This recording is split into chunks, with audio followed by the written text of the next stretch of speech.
मेरे प्यारे बच्चों, आप सभी का स्वागत है आज के डेली डिस्पैच डिस्कशन में। और डिस्कशन हम स्टार्ट करेंगे बहुत ही प्यारे कोट के साथ। ये जो कोट है ये हमारे माननीय प्रधानमंत्री जी नरेंद्र मोदी जी ने दिया है।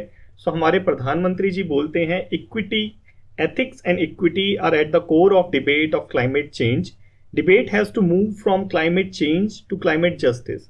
जब भी हम क्लाइमेट चेंज के से रिलेटेड कोई डिस्कशन करते हैं, कोई बात करते हैं क्लाइमेट चेंज से रिलेटेड, तो हमारा जो डिस्कशन है वो कहाँ रिवॉल्व होता है? वो होता है साइंस के पीछे, भाई क्लाइमेट चेंज के पीछे क्या क्या रीजंस हैं, या फिर पॉलिसीज के पीछे कि क्लाइमेट चेंज से कैसे हमें निपटना है। लेकिन ये जो डिस्कशन है ये सिर्फ साइंस और हमारी पॉलिसीज के बारे में नहीं, ये डिस्कशन होना चाहिए रिस्पॉन्सिबिलिटी के बारे में, रिस्पॉन्सिबिलिटी और फेयरनेस के बारे में। ये रिस्पॉन्सिबिलिटी और फेयरनेस क्या है? यही जो रिस्पॉन्सिबिलिटी और फेयरनेस है यही है हमारी एथिक्स और इक्विटी। देखो, जो क्लाइमेट चेंज होता रहे, क्लाइमेट चेंज जो होता है उसका जो इफेक्ट होता है वो प्रोपोर्शनेट तो होता नहीं है कि जो रिच है या जो पुअर है दोनों के ऊपर एक जैसा इफेक्ट होता हो क्लाइमेट चेंज का। एक एग्जांपल के, एक उदाहरण के थ्रू हम इसको अच्छे से समझेंगे। देखो, बिल्कुल नॉर्मल लाइफ में देखो, जब एक एक आदमी जो सुपर रिच आदमी, एक बिजनेसमैन है जिसपे BMW है, और एक है स्विगी का गिग वर्कर, ठीक है। तो इन दोनों के ऊपर जब हीट वेव्स आती है तो इफेक्ट जो हीट वेव का होता है क्या सेम होता है? नहीं, ये बिल्कुल सेम नहीं होता। जो BMW वाला होता है वो AC के अंदर रहता है, जो स्विगी वाला होता है उस पर ज्यादा इफेक्ट पड़ता है। लेकिन अगर हम यहाँ पे इसके पीछे देखें, इसका बैकग्राउंड देखें, तो हम पाएंगे कि जो BMW वाला है वो ज्यादा कार्बन एमिट करता है कंपैरेटिवली टू स्विगी वाले से। तो यहाँ पे ये जो इफेक्ट है क्लाइमेट चेंज का, ये तो डिस्प्रपोर्शनेट है। सेम ऐसे ही होता है रिच कंट्री और पुअर कंट्रीज में। यहाँ पे रिच कंट्री लेट से USA है, ठीक है। जो USA का कार्बन एमिशन है, या हिस्टोरिकल बैकग्राउंड देखें, इंडस्ट्रियल रेवोल्यूशन यूरोप में पहले आया था। तो जो इंडस्ट्रियलाइज्ड जो कंट्री है उन्होंने जो CO2 का एमिशन है ज्यादा करा है, ग्रीन हाउस गैस का एमिशन ज्यादा करा है। और जो डेवलपिंग कंट्रीज है या जो लीस्ट डेवलप्ड कंट्रीज हैं, उनका जो कंट्रीब्यूशन है कार्बन में वो बहुत कम है। तो यहाँ पे यही बोलना चाहते हैं हमारे नरेंद्र मोदी जी कि अब हमें किसकी तरफ मूव करना चाहिए? क्लाइमेट जस्टिस की तरफ। क्लाइमेट जस्टिस किस पे फोकस करता है? इक्विटी की तरफ, इक्विटी और एथिक्स की तरफ, कि जिसने ज्यादा कार्बन फैलाया है उसको ही कार्बन से निपटना चाहिए, ठीक है। क्या चीज है ये क्लाइमेट जस्टिस? जो इंडिया का स्टैंड भी है, ठीक है, ग्लोबल की जब क्लाइमेट की बात होती है तो इंडिया का स्टैंड क्लाइमेट जस्टिस है। तो हमने बेसिक थोड़ा सा समझ लिया क्या मतलब है इसका। अब थोड़ा सा अच्छे से जब हम एडिटोरियल के अंदर डिस्कशन में जाएंगे तो अच्छे से समझेंगे कि क्लाइमेट जस्टिस एक्चुअल में क्या होता है, ठीक है। तो हम अपना डिस्कशन अब स्टार्ट करते हैं, क्लाइमेट फाइनेंस के ऊपर है। तो अभी आप सभी को पता है COP29 की जो है मीटिंग होने वाली है अजरबैजान के बाकू शहर में। तो जो बच्चे नए हैं, जिनको नहीं पता कि भाई ये क्या चीज़ है, COP29 क्या होती है, ये क्लाइमेट चेंज क्या चीज़ है, तो थोड़ा सा स्टार्टिंग से एक सेकंड या 1 2 10 15 सेकंड का टाइम लगेगा, समझ आ जाएगा सब कुछ। देखो, सारी कहानी कहाँ से चालू हुई? 1972 से। सारी कहानी कहाँ से चालू हुई? 1972 से। देखो, जब वर्ल्ड में थोड़ा सा गर्मी बढ़ रही थी, थोड़ा सा प्रॉब्लम्स बढ़ रही थी, तो वर्ल्ड ने सोचा यार कुछ तो गड़बड़ है, ये क्लाइमेट जो है लगता है थोड़ा सा चेंज हो रहा है, ठीक है। तो मीटिंग हुई, स्टॉकहोम डिक्लेरेशन आया, जिसका रिजल्ट क्या निकला? UNEP। तो यहाँ पे बेसिकली यहाँ से थोड़ा क्लाइमेट की जो कहानी चालू हुई। लेकिन जो वर्ल्ड था इस टाइम पे सीरियस नहीं था, ठीक है। लेकिन इस स्टॉकहोम डिक्लेरेशन में जो मीटिंग हुई थी वहां पे एक जो लेडी थी वो बहुत सीरियस थी, और वो कौन सी लेडी थी? इंदिरा गांधी, ठीक है। इसी का रिजल्ट निकला कि ये स्टॉकहोम डिक्लेरेशन करके 1972 में इंदिरा गांधी हमारी इंडिया आई और वाइल्ड लाइफ प्रोटेक्शन एक्ट आया 1972, ठीक है। सॉरी। तो यहाँ पे वर्ल्ड इतना ज्यादा सीरियस नहीं था क्लाइमेट को लेके। फिर 1989 में कहीं जाके आईपीसीसी क्या करता है? हर साल रिपोर्ट निकालता है भाई क्लाइमेट की वजह से क्या क्या इफेक्ट्स आ रहे हैं, कि ग्लेशियर मेल्टिंग हो रही है, सी लेवल राइज हो रहा है, हिमालयन से जो ग्लेशियर्स है वो गायब हो रहे हैं। ये सारी रिपोर्ट आईपीसीसी निकालता है। तो आईपीसीसी ने 1989 में रिपोर्ट निकाली कि क्लाइमेट की वजह से क्या क्या इफेक्ट हो रहा है। इसकी रिपोर्ट की वजह से जो पूरा वर्ल्ड था वो थोड़ा सदमे में आ गया था कि भाई एक्चुअल में क्लाइमेट चेंज जो है सच है और प्रॉब्लम बढ़ रही है। उसके बाद फिर थोड़ा सा सीरियस हुए, और 1992 में हमारी रियो डी जेनेरो में अर्थ समिट हुई, ठीक है। अर्थ समिट का क्या रिजल्ट निकला? अर्थ समिट का रिजल्ट निकला, 3 UN की ऑर्गेनाइजेशन आई, जिसमें से एक थी UNFCCC, जिसमें से कौन थी? UNFCCC। हर साल इसकी मीटिंग होती है, क्लाइमेट चेंज से निपटने के लिए मेजर्स लेके आती है नए नए। क्योटो प्रोटोकॉल हो गया, पेरिस एग्रीमेंट हो गया, सब किसके अंदर आता है? UNFCCC के अंदर आता है। ठीक है, तो इसी की जो कॉप है अब होने जा रही है नवंबर 11 तारीख को। तो इसी के बारे में हमारा ये आज का एडिटोरियल है। तो डिस्कशन स्टार्ट करते हैं। आई होप यहाँ तक का तो जो कहानी है समझ आ गई होगी, दूसरी बार मैंने डिस्कस करा है। तो जो COP29 है अब होने वाली है अजरबैजान के बाकू शहर के अंदर। और ये क्योंकि अभी होने वाली है, आज तो 8 तारीख है, तो ये होने वाली है, तो ये समझा जा रहा है कि इस बार जो मेन पॉइंट रहेगा इस कॉप के अंदर जो डिस्कशन होगा, कॉन्फ्रेंस ऑफ पार्टी बोलते हैं कॉप को। इस कॉन्फ्रेंस ऑफ पार्टी में कॉप के अंदर जो मेन पॉइंट रहेगा वो क्या रहेगा? NCQG।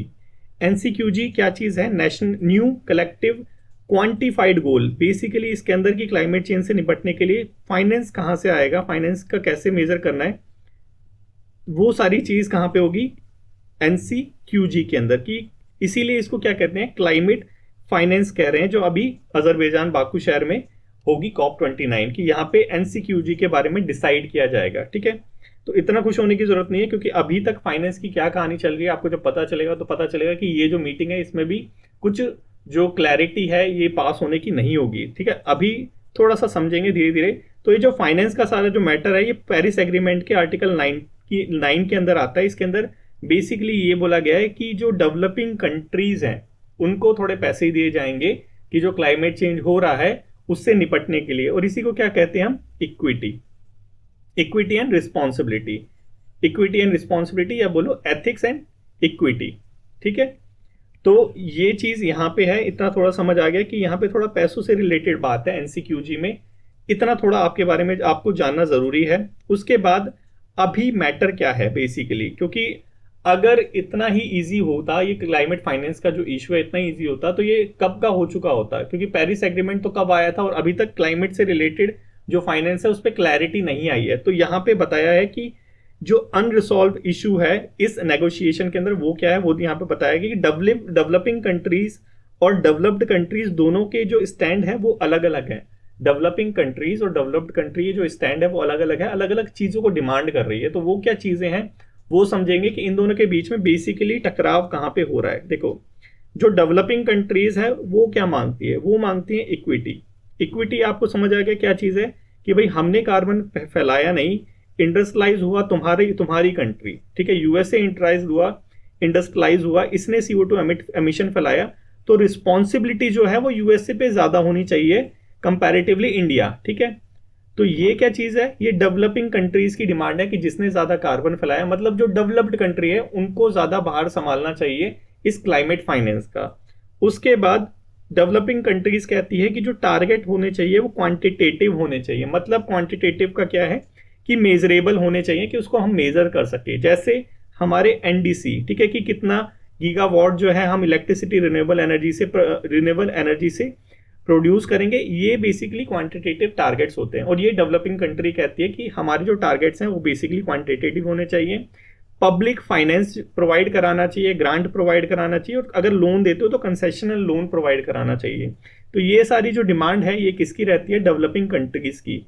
बेसिकली डेवलपिंग कंट्रीज की डिमांड रहती है इक्विटी को ध्यान में रखते हुए कि हमारा कंट्रीब्यूशन कम है तो हमें कंसेशन मिलना चाहिए हर चीज में। ठीक है, ये चीज आपको पता होनी चाहिए। फिर आती है डेवलप्ड कंट्री की। डेवलप्ड कंट्री क्या चाहती है? देखो, डेवलप्ड जो कंट्रीज हैं उनकी जेब से निकल रहे हैं क्या चीज? पैसे। ठीक है, क्योंकि फाइनेंस में पैसे देने पड़ेंगे। और आपको पता है कि $100 बिलियन का रखा था हमने टारगेट की 2020 से। हम पेरिस क्लाइमेट में रखा था कि 2020 से हम मतलब डेवलप्ड कंट्री जो है वो $100 बिलियन प्रोवाइड कराएगी क्लाइमेट चेंज से निपटने के लिए डेवलपिंग कंट्रीज को। ठीक है, बेसिकली ये जो टारगेट था ये कहीं ना कहीं मिस हो गया था। ठीक है, इसको अभी आगे देखेंगे। तो डेवलप्ड कंट्री की जेब से बेसिकली क्या निकल रहे हैं? पैसे निकल रहे हैं। ठीक है, तो डेवलप्ड कंट्री तो खुश नहीं होगी, जिसकी जेब से पैसा निकलता है वो खुश नहीं होता और कुछ मिलता नहीं है उसके बदले। तो यहाँ पे डेवलप्ड जो कंट्री है वो एडवोकेट करती है कि भाई ये जो पैसे देने वाला जो बेस है इसको थोड़ा बढ़ाया जाए, इसमें और कंट्रियों को भी इंक्लूड करा जाए ताकि उनके ऊपर जो भार है वो कम हो जाए। ठीक है, उसके बाद डेवलप्ड कंट्री कहते हैं कि भाई आउट ड्रिवन होना चाहिए, कि जैसे आपको पता होगा कि फेज आउट हो गया था कि लेके एक कॉप के अंदर जो डेवलप्ड कंट्री है वो पुश कर रही थी कि जो कोल है उसको फेज आउट कर देना चाहिए, क्योंकि कोल की वजह से क्या होता है? CO2 एमिट होता है। अब उनके पास टेक्नोलॉजी है, ठीक है, यहाँ पे थोड़ा सा दिमाग लगाना कि उनके पास, डेवलप्ड कंट्री के पास टेक्नोलॉजी है, ठीक है, उन्हें उनके पास गैसेज हैं, ठीक है, तो वो फेज आउट कर देंगे कोल को तो चलेगा। लेकिन इंडिया जैसी कंट्री जो इलेक्ट्रिसिटी के लिए पूरी डिपेंड है, 70% इलेक्ट्रिसिटी कहाँ से आती है, कोल से आती है। अगर कोयले को फेज आउट कर देंगे तो हमारा तो आधा से आधा जो देश है वो अंधेरे में रहेगा, ठीक है, हमारी जो डेवलपमेंट है वो होगी कैसे, ठीक है, आप लेक्चर देखोगे कैसे बिना लाइट के। तो ये चीज जो चालाक डेवलप्ड कंट्री है वो हमेशा करती रहती है। और इनोवेटिव फाइनेंस लेके आती है। ये क्या चीज है इनोवेटिव फाइनेंस?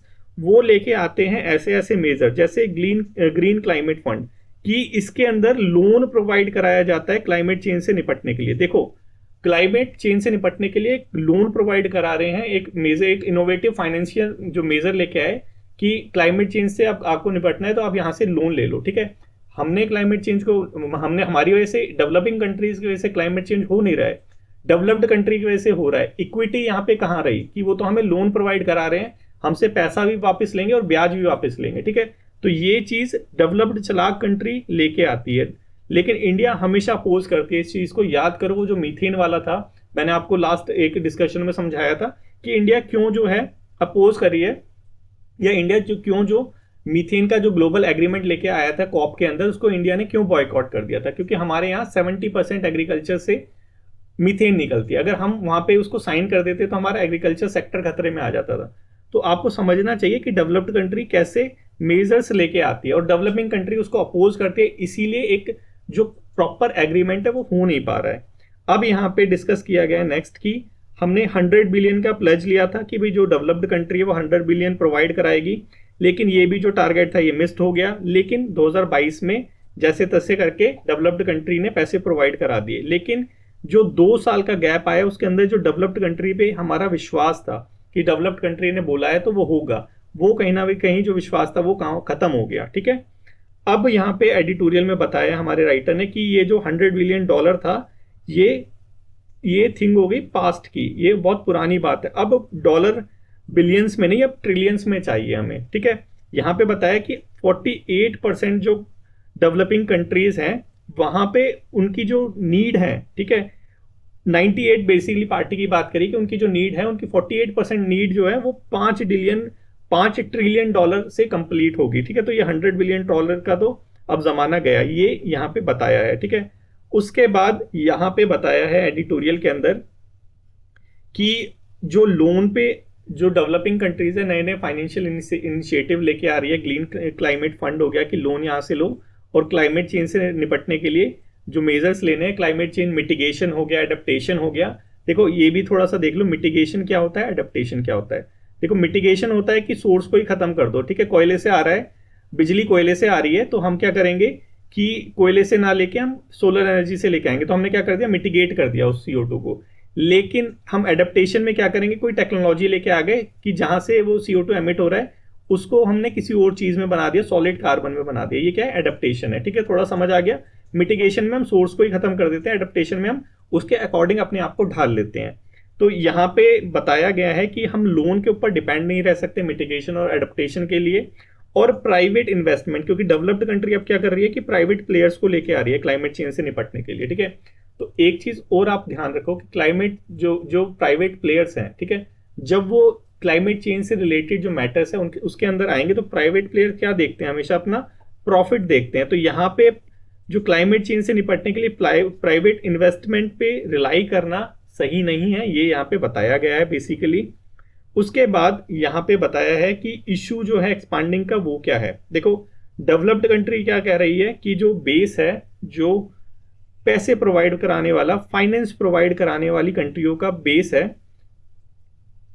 उसको कहीं ना कहीं ब्रॉड कर दो, ठीक है, उसको थोड़ा सा बढ़ा दो। तो जो कनाडा है, स्विट्जरलैंड है, ये वो बोल रहे हैं कि चाइना हो गया, बहरीन हो गया, कुवैत हो गया, कतर हो गया, सऊदी अरेबिया हो गया, UAE हो गया, जिनका एमिशन ज्यादा है और GNI पर कैपिटा ज्यादा है, उनको भी इंक्लूड कर लो ताकि जो थोड़ा बर्डन है थोड़ा कम हो जाए, ठीक है। लेकिन ये जो कॉन्सेप्ट है ये कहीं ना कहीं जो इक्विटी वाला कॉन्सेप्ट है, जो हमने स्टार्टिंग में देखा, रिस्पॉन्सिबिलिटी वाला जो कॉन्सेप्ट है, उसको कहीं ना कहीं ये अपोज करता है, ये यहाँ पे बताया गया है, ठीक है। तो आप देख रहे हो कि कितना रिलीवेंट था हमारा नरेंद्र मोदी जी का कोट। तो यहाँ पे नेक्स्ट यहाँ पे बताया है, अगर ऐसा कर भी लें तो कंसर्न क्या है कि देखो पेरिस एग्रीमेंट में दो कॉन्सेप्ट निकल के आए थे, core principle of equity and differential responsibility. देखो ये क्या चीज है, इक्विटी और डिफरेंशियल रिस्पॉन्सिबिलिटी। देखो हम सभी को पता है कि ये जो पुअर कंट्रीज हैं इनका कंट्रीब्यूशन बहुत कम है, लेकिन इफेक्ट इनके ऊपर ज्यादा पड़ता है। ठीक है, जब क्लाइमेट चेंज होगा, सी लेवल राइज होगा, तो सबसे पहले कौन डूबेगा? इंडोनेशिया डूबेगा या यूएसए डूबेगा? इंडोनेशिया डूबेगा। एक डेवलपिंग कंट्री, एक पुअर कंट्री है, ठीक है, इसका कंट्रीब्यूशन कितना है? बहुत निग्लिजिबल है, लेकिन इफेक्ट इस पे ज्यादा पड़ रहा है। ठीक है, तो यही कोर कॉन्सेप्ट है इक्विटी का, कि अब अगर हमें रिस्पॉन्सिबिलिटी को शेयर करना है तो इक्विटी को ध्यान में रखते हुए करना पड़ेगा। इक्विटी मतलब कि जिसका जितना कंट्रीब्यूशन है उसके हिसाब से उसको हमें प्रोवाइड कराना है।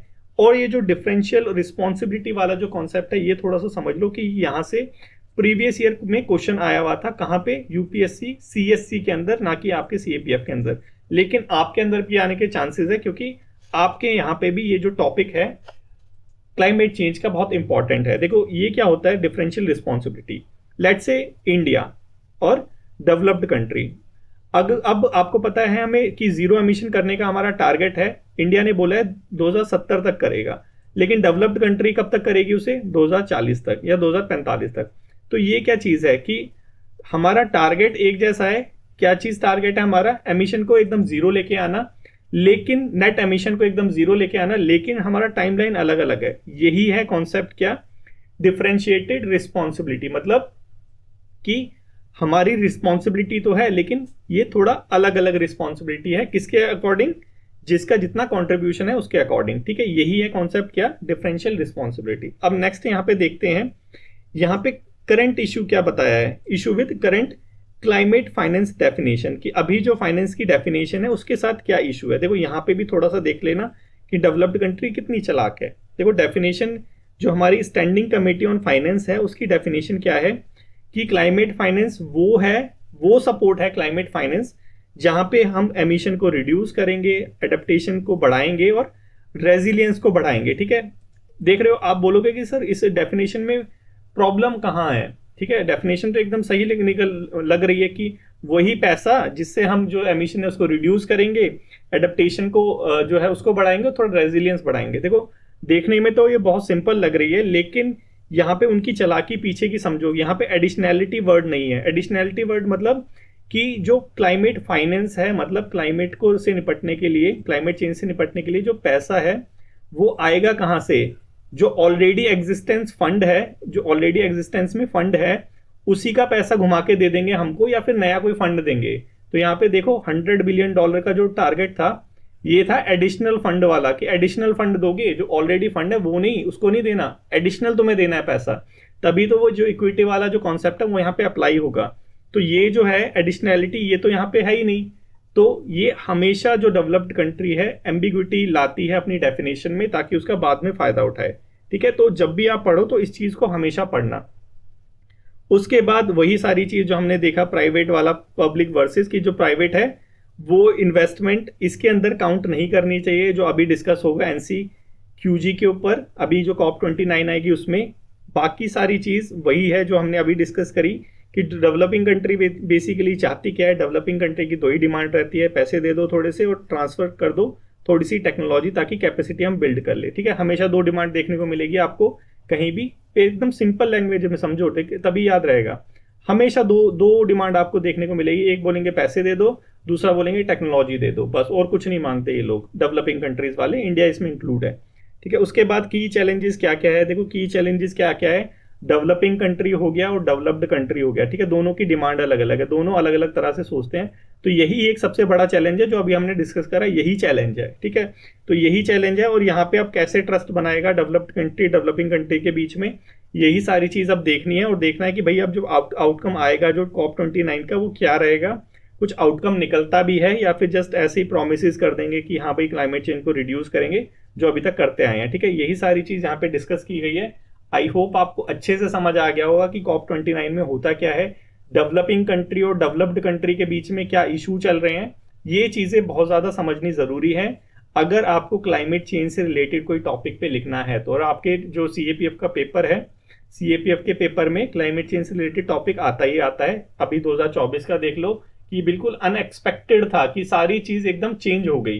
तो अब अनएक्सपेक्टेड जब आपका एग्जाम हो गया है तो उसी के हिसाब से आपको तैयारी करनी पड़ेगी, आपको डिफरेंट डायमेंशन को समझना पड़ेगा। और हम डेली डिस्कशन में यही चीज करते हैं कि अलग अलग डायमेंशन को समझते हैं, और ये जब 10-15 डायमेंशन आप समझ लेंगे, लेट से आपने 2-3 महीने डेली डिस्पैच पे कंटिन्यू रहे आप, ठीक है, कंटिन्यू रह के आपने अलग अलग क्षेत्र के अलग अलग डायमेंशन को समझ लिया, उसके बाद इनका कनेक्शन ऑटोमेटिकली होगा। जब कनेक्शन होगा तब आंसर राइटिंग में मजा आएगा, तब ऐसे राइटिंग के अंदर मजा आएगा। तब आप देखोगे कि आप वुमेन एम्पावरमेंट में क्लाइमेट चेंज से रिलेटेड बातें लिख रहे हो, क्लाइमेट चेंज के आप अंदर आप एजुकेशन से रिलेटेड बातें लिख रहे हो, आप क्या हो जाओगे, मल्टी डायमेंशनल हो जाओगे, जो यूपीएससी हमेशा चाहता है, और आपका ऐसे एकदम अलग से चमकेगा। ठीक है, तो आज का जो प्रैक्टिस क्वेश्चन है, क्योंकि हमें अब डेली लिखना है, देखो अब टाइम नहीं रहा कि आप रिलैक्स करो, ठीक है, बहुत लिमिटेड टाइम है। अब सीएपीएफ के एग्जाम के लिए बहुत ज्यादा लिमिटेड टाइम है, अब आप बिल्कुल भी टाइम वेस्ट नहीं कर सकते हो। ठीक है, तो आज से ही सीरियस हो जाओ अगर अब तक नहीं हुए हो तो, और जो डेली क्वेश्चन की डेली जो प्रैक्टिस है क्वेश्चन की वो लिखना चालू करो। 2 बच्चों ने चालू करा है, मेरे को बहुत अच्छा लगा, ग्रुप के अंदर वो भेजते हैं, तो आप भी चालू करो। तो ये जो आज का हमारा टॉपिक है, ये क्लाइमेट चेंज के ऊपर, a call for global responsibility and climate change. तो देखो राजेश और राधिका, आप दोनों ने लिखा था, आप दोनों एक काम और करना कि जो कोट है उसको भी इंक्लूड करना अपने एस्से के अंदर, ठीक है, तो आपका एस्से जो होगा थोड़ा सा और अच्छा हो जाएगा। ठीक है, तो धीरे धीरे इंप्रूवमेंट करनी है, एकदम से सुपरमैन नहीं बनना, धीरे धीरे इंप्रूवमेंट करनी है, और आप देखोगे कि 9 महीने का टाइम है, 9 महीने में आप एकदम से डिफरेंट रूप आ जाएगा आपका, एकदम डिफरेंट दिखोगे।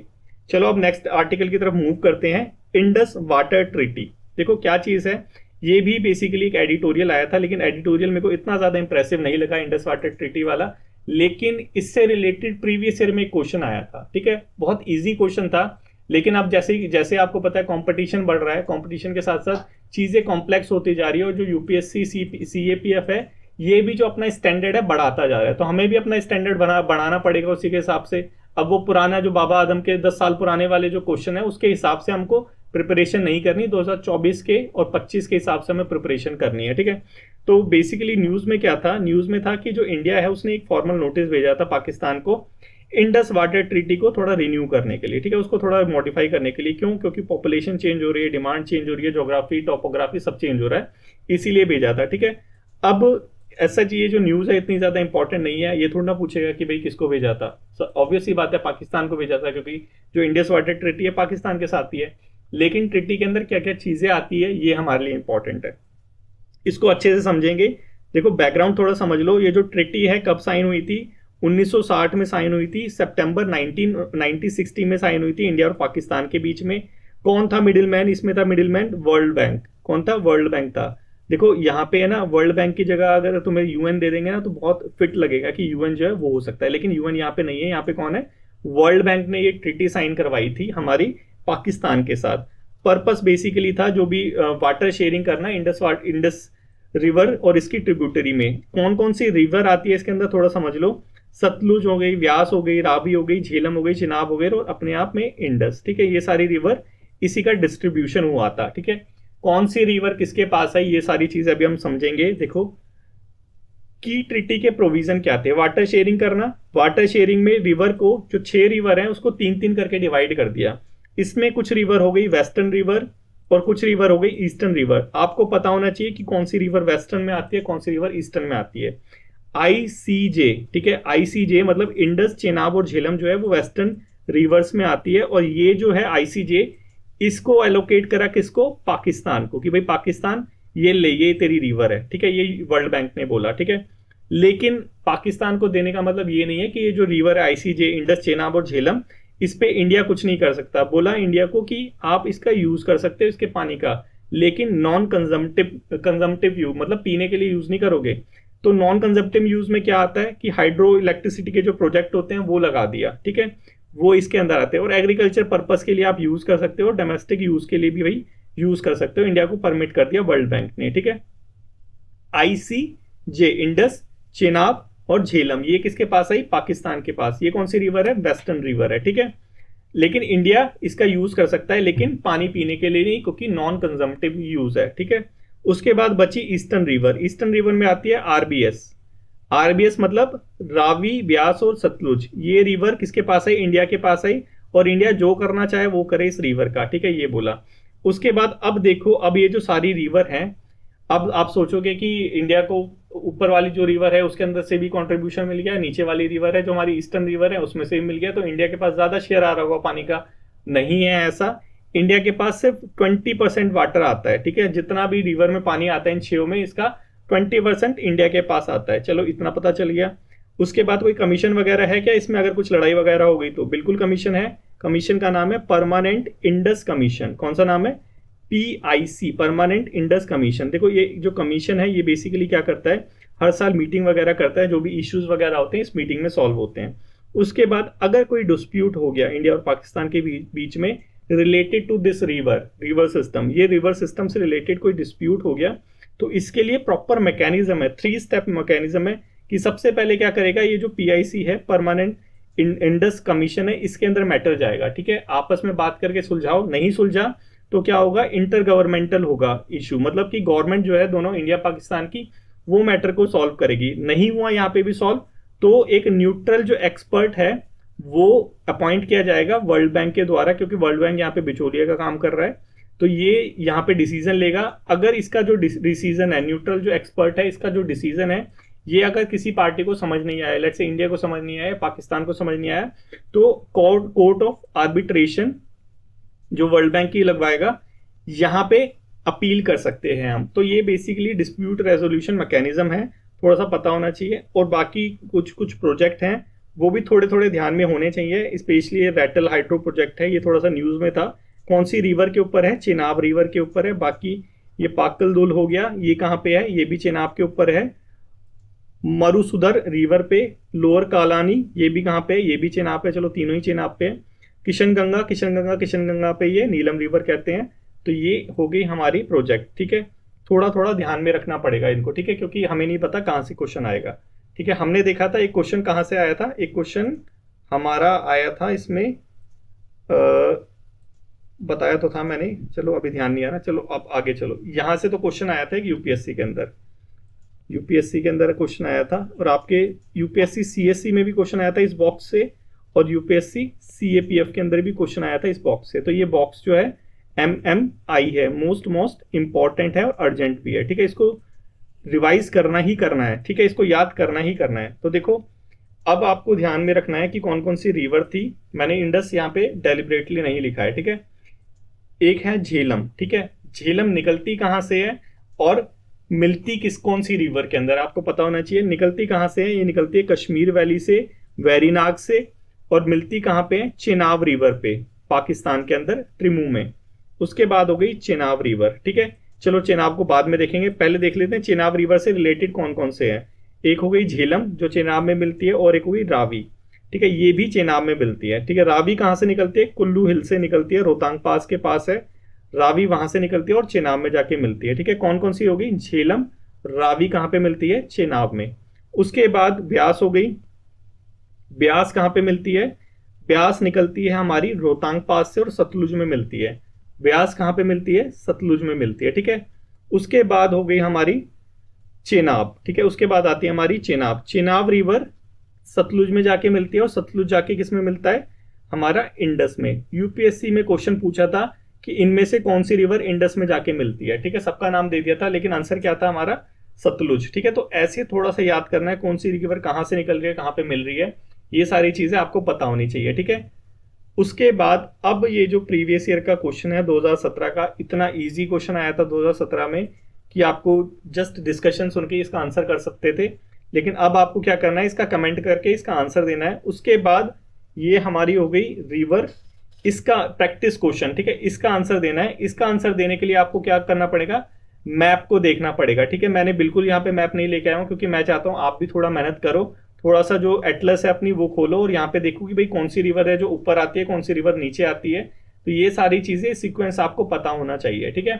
तो आपको इन दोनों का आंसर जो है कमेंट बॉक्स में कमेंट करना है। उसके बाद आप चलते हैं हमारे नेक्स्ट आर्टिकल की तरफ। नेक्स्ट आर्टिकल बेसिकली हमारा आर्ग्यूमेंट है, ठीक है। तो ये जो हमारा फर्स्ट था हमारा एसे राइटिंग से रिलेटेड, दूसरा हमारा था पेपर 1 से रिलेटेड, और जो थर्ड ये है वो ये है आर्ग्यूमेंट। देखो अभी न्यूज़पेपर के अंदर, आज के न्यूज़पेपर के अंदर प्रो नाटल पॉलिसी पे एक पार्लेंस आया था, ठीक है, बातचीत हो रही थी बेसिकली। तो प्रो नाटल पॉलिसी क्या होती है पहले ये समझ लो। देखो, जितनी भी डेवलप्ड कंट्री है, कौन सी कंट्री, डेवलप्ड कंट्री है, यहाँ पे क्या हो रहा है, एडल्टरी की प्रॉब्लम देखने को मिल रही है। कौन सी प्रॉब्लम, एडल्टरी की, मतलब जो लोग हैं वो बुढ़े हो रहे हैं वहाँ के, ठीक है। और वहाँ के जो यूथ है वो जो है नई जो जनरेशन है उसको लेके नहीं आ रहे, मतलब वो माँ बाप बनना नहीं चाहते, ठीक है। ये जो प्रॉब्लम है, ये प्रॉब्लम डेवलप्ड कंट्री में देखने को मिल रही है। तो वहाँ की जो गवर्नमेंट है, डेवलप्ड कंट्री की जो गवर्नमेंट है, वो क्या करती है, इंसेंटिव्स प्रोवाइड कराती है यूथ को कि भाई तुम शादी करो, शादी करने के बाद बच्चे पैदा करो, ताकि वहां वहां पे नई जनरेशन आए। नई जनरेशन आएगी तो क्या होगा, इकोनॉमी में थोड़ा कंट्रीब्यूशन होगा। जो एल्डरली है उनका जो बोझ हो रहा है वो भी थोड़ा, क्योंकि टैक्स वगैरह देंगे ना, वो सारी चीजें होंगी। तो यहाँ पे वो कंट्री कौन सी पॉलिसी लेके आती है, जहां पे जिस कंट्री की पॉलिसी जन्म दर को बढ़ावा देती है उसको कहते हैं हम प्रो नाटलिस्ट पॉलिसी, ठीक है। अब इंडिया के अंदर ये पॉलिसी आनी चाहिए या नहीं आनी चाहिए, इस पे आर्ग्यूमेंट आपको करना है, ठीक है, इस पे ये डिबेट है, ठीक है। तो यहाँ पे आपको पता होना चाहिए, न्यूज में था कि जो तमिलनाडु और आंध्र प्रदेश के जो वहां पे सीएम है वो बेसिकली बोल रहे हैं कि हमारे स्टेट में प्रो नाटलिस्ट पॉलिसी आनी चाहिए। आपको पता है कि जो इंडिया है वो वर्ल्ड की टॉप मोस्ट कंट्री है जहां पे सबसे ज्यादा पॉपुलेशन है, ठीक है। अब वहां पे तुम ऐसी पॉलिसी लेके आओगे जो बच्चे, मतलब बच्चों को पैदा करने के लिए बढ़ावा दे, तो यहाँ पे अपने आप में ये एक डिबेट का टॉपिक है। और प्रोबेबिलिटी बहुत ज्यादा है, क्योंकि द हिंदू के अंदर पूरा पेज कवर था इससे, तो प्रोबेबिलिटी बहुत ज्यादा है कि ये आपको आपके पेपर के अंदर भी एज अ आर्ग्यूमेंट वाले सेक्शन में देखने को मिले। तो इसी के फेवर में पांच पांच पॉइंट दे रखे हैं, थोड़ा सा आपको अब डिस्कस कर लेते हैं कि भाई क्या अगर आ जाती है ये लिखने के लिए, आपको आर्ग्यूमेंट बोलते हैं कि आर्ग्यूमेंट करो, तो क्या चीज आप फेवर में करेंगे, क्या आप अपोज में लिखेंगे, ठीक है।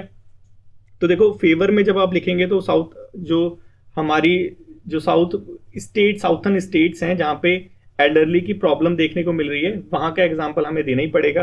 तो यही है कि जो एजिंग पॉपुलेशन है, ठीक है, जो साउथर्न स्टेट्स के अंदर एजिंग पॉपुलेशन आ रही है, वहां पे कहीं ना कहीं एक बैलेंस्ड एज स्ट्रक्चर इंश्योर करने में मदद मिलेगी अगर हम ऐसी पॉलिसी लेके आते हैं तो, ठीक है। फर्स्ट आर्ग्यूमेंट हो गया। सेकंड आर्ग्यूमेंट है कि हमारे यहाँ पे वर्क फोर्स मेंटेन करने में मदद मिलेगी, ठीक है।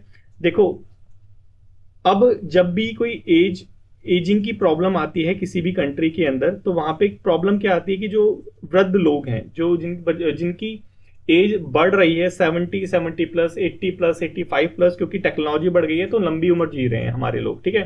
तो यहाँ पे अगर एजिंग की प्रॉब्लम जब देखने को मिलती है जिस भी कंट्री में, तो वहां पे सोशल सिक्योरिटी के ऊपर खर्चा जो है बढ़ जाता है, ठीक है। और जो डिपेंडेंसी है वो बढ़ जाती है। लेकिन अगर नई जनरेशन आएगी तो इनकी जो डिपेंडेंसी है, इनका जो बर्डन है, वो नई जनरेशन ले लेती है, ठीक है। तो इसीलिए हमेशा एक आइडल स्टेज होती है जो मेंटेन करने के लिए बोलते हैं। तो यहाँ पे बोला है कि ऐसे स्टेज में जो प्रो नाटलिस्ट पॉलिसी है वो हमेशा फेवर करती है। थर्ड यहाँ पे बोला है कि पॉलिटिकल रिप्रेजेंटेशन। देखो, जहां पे एल्डरली प्रॉब्लम आएगी कि जनरेशन वहां की जो पॉपुलेशन है, स्ट्रक्चर है, वो रिड्यूस हो रही है, कि नई जनरेशन आ नहीं रही, जो ओल्ड जनरेशन है वो बूढ़ी होती जा रही है, खत्म होती जा रही है। तो यहाँ पे पॉलिटिकल रिप्रेजेंटेशन जो है वो भी कहीं ना कहीं डगमगाएगा। वो यहाँ पे बोला गया कि फेडरल रिप्रेजेंटेशन में करने में हेल्प मिलेगी अगर प्रो नाटलिस्ट हम पॉलिसी लेके आते हैं तो, ठीक है। उसके बाद नेक्स्ट यहाँ पे बोला है कि इकोनॉमिक स्टेबिलिटी आएगी। कैसे इकोनॉमिक स्टेबिलिटी आएगी, देखो, कंज्यूमर की डिमांड बढ़ेगी। नई जनरेशन जब आएगी तो डिमांड ऑटोमेटिकली बढ़ेगी, क्योंकि अगर जब जनरेशन नहीं आएगी कोई, साउथर्न स्टेट्स में क्या हो रहा है कि वहां की डिमांड घट रही है। क्यों? क्योंकि वहां पे नई जनरेशन नहीं आ रही है, बच्चे नहीं आ रहे हैं वहां पे, ठीक है। तो अब जब ऐसी चीज होगी तो कंज्यूमर की डिमांड बढ़ेगी, जो लोकल इकोनॉमी है, लोकल जो बिजनेस है, उसको सस्टेन करने में मदद मिलेगी। उसके बाद यहाँ पे बताया कि इंसेंटिवाइज करने की जरूरत है फैमिली को, जैसे टैक्स ब्रेक दे दिया, चाइल्ड केयर सब्सिडी वगैरह प्रोवाइड करा दी। तो जो इकोनॉमिक बर्डन है, जो वहाँ की जो यूथ जनरेशन है, उन पे जो इकोनॉमिक बर्डन है, कहीं ना कहीं गवर्नमेंट उसको शेयर करेगी और वहाँ की पॉपुलेशन बढ़ जाएगी, ठीक है। ये हो गया, हमने फेवर में बोला प्रो नाटलिस्ट पॉलिसी के। लेकिन अब यहाँ पे आपको अगेंस्ट में भी बोलना पड़ेगा, और अगेंस्ट में तो सब बच्चों पे बहुत भर भर के पॉइंट होंगे। तो सबसे बड़ा पॉइंट क्या है कि हाई कॉस्ट ऑफ लिविंग। देखो, इंडिया जैसी कंट्री में एक जो हमारे यहाँ पे न्यूक्लियर फैमिली का जो कॉन्सेप्ट आ रहा है, उसको चलाना ही भारी हो जाता है एक सिटी में रहने वाले के लिए। तो यहाँ पे अगर नई जनरेशन आएगी तो वो जो गवर्नमेंट इंसेंटिव प्रोवाइड करा रही है वो कहीं ना कहीं कम पड़ेगा घर चलाने के लिए। तो ये सबसे पहले बोला है कि इकोनॉमिक बर्डन बढ़ेगा नई जनरेशन आने से। नेक्स्ट यहाँ पे है इकोलॉजिकल सस्टेनेबिलिटी। देखो, आपको पता है कि कार्बन फुटप्रिंट होता है, ये शायद मैं कॉन्सेप्ट पहले भी डिस्कस कर चुका हूँ, एनवायरनमेंट का कॉन्सेप्ट है, और ऐसे वर्ड आपके अंदर पूछते हैं तो थोड़ा सा इसको भी देख लो कि इकोलॉजिकल फुटप्रिंट क्या होता है। कार्बन फुटप्रिंट बेसिकली क्या होता है कि एक पर्टिकुलर पर्सन, उसको पहनने के लिए जीन्स भी चाहिए, चलाने के लिए मोटरसाइकिल भी चाहिए, आईपैड भी चाहिए, इलेक्ट्रिसिटी भी चाहिए, लाइट भी चाहिए, पंखा भी चाहिए, लेकिन ये सारी चीजें आ कहाँ से रही है? CO2 को एमिट करके। ठीक है, तो जितना एमिशन हम अपने यूज में करते हैं, एक आदमी जितना एमिशन करता है, चाहे वो टी शर्ट को बनाने में खर्चा हुआ हो, उसकी मोटरसाइकिल को बनाने में हुआ हो, उसको पेट्रोल में हुआ हो, वो उसकी लाइफ टाइम में जो CO2 एमिट करता है उसे क्या कहते हैं हम? उसका कार्बन फुटप्रिंट। ठीक है, अब नई जनरेशन आएगी तो कार्बन फुटप्रिंट बढ़ेगा, डिमांड बढ़ेगी, लेकिन रिसोर्सेज लिमिटेड है, तो इकोलॉजी के ऊपर, हमारे एनवायरनमेंट के ऊपर इफेक्ट आएगा, प्रेशर आएगा। ठीक है, यही चीज यहाँ पे बोली गई है कि स्मॉल पॉपुलेशन क्या है, हमेशा सस्टेनेबल रहती है, लार्ज पॉपुलेशन अनसस्टेनेबल होती है। उसके बाद रीजनल डिस्पैरिटी। ठीक है, देखो ये रीजनल डिस्पैरिटी का पॉइंट तो जरूर लिखना अगर आ जाता है तो। देखो हमारे यहाँ पे कई कई स्टेट्स हैं, नॉर्थन स्टेट जैसे बिहार हो गया, उत्तर प्रदेश हो गया, जहाँ की जो पॉपुलेशन है बहुत ज्यादा है। ठीक है, तो यहाँ पे हमें एक ऐसी पॉलिसी लानी चाहिए कि ये जो रीजनल डिसेबिलिटी है, इसको कहीं ना कहीं हम इलेमिनेट कर दें, रिमूव कर दें, या फिर माइग्रेशन शिफ्ट करें, ताकि ये जो प्रो नाटलिस्ट पॉलिसी, इसकी जरूरत ना पड़े, क्योंकि ये हमारे लिए अच्छी नहीं है। ठीक है, उसके बाद सोशो इकोनॉमिक चैलेंजेस। देखो, हमें पता है कि लेट्स से साउथ इंडिया की बात कर रहे हैं कि वहां पे एल्डरली पॉपुलेशन है, तो वहां पे नई जनरेशन को लाने से अच्छा जो एल्डरली पॉपुलेशन है उनको प्रोवाइड करानी चाहिए health care opportunity, job opportunity, care services उनको प्रोवाइड करानी चाहिए, इंस्टेड ऑफ नई जनरेशन के लिए प्रमोट करने से अच्छा। उसके बाद हिस्टोरिकल इनइफेक्टिवनेस बताया है कि ये जो प्रोनाटलिस्ट पॉलिसी है ये हंगरी में और फिनलैंड में भी ट्राई की गई थी, लेकिन इसका जो इफेक्ट है ऐसा जितना देखने को नहीं मिला। तो यहाँ पे ये अफोर्डेबिलिटी और जेंडर इक्विटी जैसी प्रॉब्लम आ जाती है, तो इनको बेसिकली एड्रेस करने की जरूरत है। यही सारी चीज जो है पार्लेंस में शेयर की गई थी। तो बेसिकली एंड में हमें लिखना क्या है कि एक कॉम्प्रिहेंसिव हमें सपोर्ट सिस्टम डेवलप करना चाहिए, ताकि जो पॉपुलेशन है वो भी ना बढ़े और जो इशू है उसको भी हम रिसॉल्व कर लें। ठीक है, तो ऐसा कुछ आपको सॉल्यूशन एंड में देना होता है आर्ग्यूमेंट के अंदर। तो आई होप आपको आज का जो एडिटोरियल है, आज का जो हमारा डेली डिस्पैच का डिस्कशन है, अच्छे से समझ आ गया होगा, और काफी ज्यादा अच्छे से समझ आया होगा। इंस्टेड जब आप खुद पढ़ते हैं और एडिटोरियल डिस्कशन देखते हैं तो उससे ज्यादा ही समझ आया होगा, मैं समझता हूँ। अगर ऐसा है तो प्लीज कमेंट और शेयर करना ना भूलें, और अगर अच्छा लगा हो तो एक लाइक कर दीजिए। Thank you so much.